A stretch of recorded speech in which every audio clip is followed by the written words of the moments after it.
আসসালামু আলাইকুম রহমতুল্লাহ। সুপ্রিয় দর্শক, আশা করি মহান আল্লাহ রাব্বুল আলামিনের অশেষ মেহেরবানি ও দয়ায় আপনারা সবাই ভালো আছেন।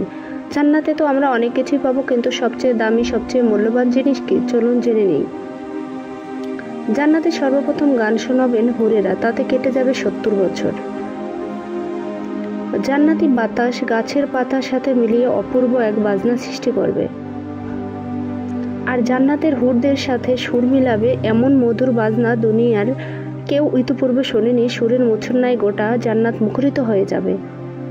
আল্লাহ তখন জান্নাতবাসীদের কাছে জানতে চাইবেন, কেমন লাগলো তোমাদের প্রতি আমার এই উপহার? সকলের সম্মস্বরে জবাব দিবে, খুব ভালো লেগেছে ইয়া আল্লাহ।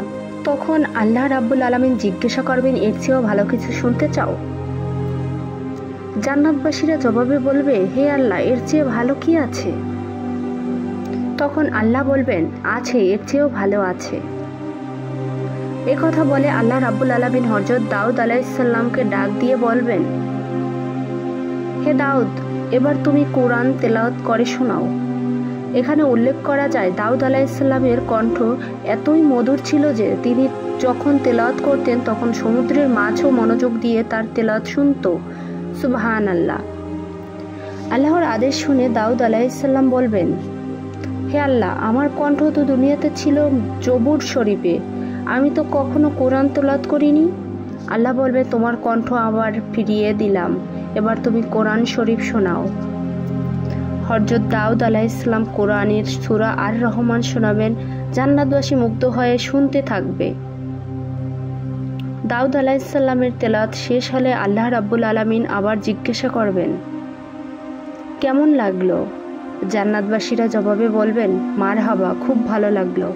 আল্লাহ তাআলা আবার জিজ্ঞাসা করবেন, হে আমার ঈমানদার বান্দাগণ, এর চেয়ে ভালো কিছু শুনতে চাও? জান্নাতবাসীরা জবাবে জানতে চেয়ে বলবে, হে আল্লাহ, এর চেয়ে ভালো কি হতে পারে? তখন আল্লাহ রাব্বুল আলামিন আমাদের রাসূল সাল্লাল্লাহু আলাইহি সাল্লামকে বলবেন, হে আমার প্রিয় হাবিব, এবার আপনি তাদের কোরআন তেলাওয়াত করে শোনান। রাসূল সাল্লাল্লাহু আলাইহি সাল্লাম তখন আল কোরআনের সূরা ইয়াসিন তেলাওয়াত করবেন। পুরো জান্নাত আনন্দে মুখরিত হয়ে যাবে আর ধ্বনি তুলবে, আল্লাহু আকবার, আল্লাহু আকবার। আল্লাহ আবারও জানতে চাইবেন, কেমন লাগলো? জান্নাতবাসীরা বলবেন, আল্লাহ, সব কিছুর থেকে এটাই বেশি ভালো লেগেছে। তখন আল্লাহ রাব্বুল আলামিন বলবেন, হে আমার জান্নাতবাসী বান্দাগণ, তোমাদের জন্য এর চেয়েও ভালো কিছু আছে। জান্নাতবাসীরা অবাক হয়ে জিজ্ঞেস করবেন, হে আল্লাহ, এর চেয়ে ভালো কিছু হতে পারে? আল্লাহ জবাবেও বলবেন, হ্যাঁ, এর চেয়েও ভালো কিছু হতে পারে। তোমাদের রব তোমাদেরকে তার দ্বিধার দিবেন। এই বলে আল্লাহ রাব্বুল আলামিন রিজওয়ান নামের একজন ফেরেশতাকে পর্দা সরিয়ে দেওয়ার জন্য বলবেন। ফেরেশতা পর্দা সরিয়ে দিয়ে বেহেশতবাসীরা আল্লাহ দিদার লাভ করবে, আল্লাহকে দেখবে। আল্লাহু আকবার।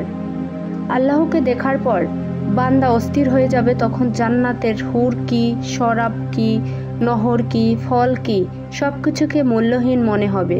বান্দা বলবে, আল্লাহ, কিছুই চাই না, শুধু আপনার দিদার চাই, আপনাকে দেখতে চাই। জান্নাতবাসীদের কাছে এর চেয়ে বড় উপহার আর কি হতে পারে? আল্লাহ আমাদেরকে জান্নাতবাসী হিসেবে কবুল করুন, আমাদেরকে আপনার দিদার নসিব ফরহান করুন, আমিন। রাব্বি যুল জালালি ইকরামের ওপর কৃতজ্ঞ আপাত মস্তক নত করার তৌফিক দান করুক। রাব্বুল আলামিন প্রতিনিয়ত যেন আমার ঘাড় আপনার নিকট নত থাকে। হে রাব্বুল আলামিন, প্রতিনিয়ত যেন আপনার শুকরগুজার বান্দাদের অন্তর্ভুক্ত হতে পারি। হে আল্লাহ, আপনি আপনার কৃতজ্ঞদের মাঝে আমাকে কবুল করে নিন, আমাদের সবাইকে কবুল করে নিন, আমিন। আমাদের ভিডিওটি ভালো লাগলে লাইক এবং শেয়ার করতে ভুলবেন না। ধন্যবাদ সবাই।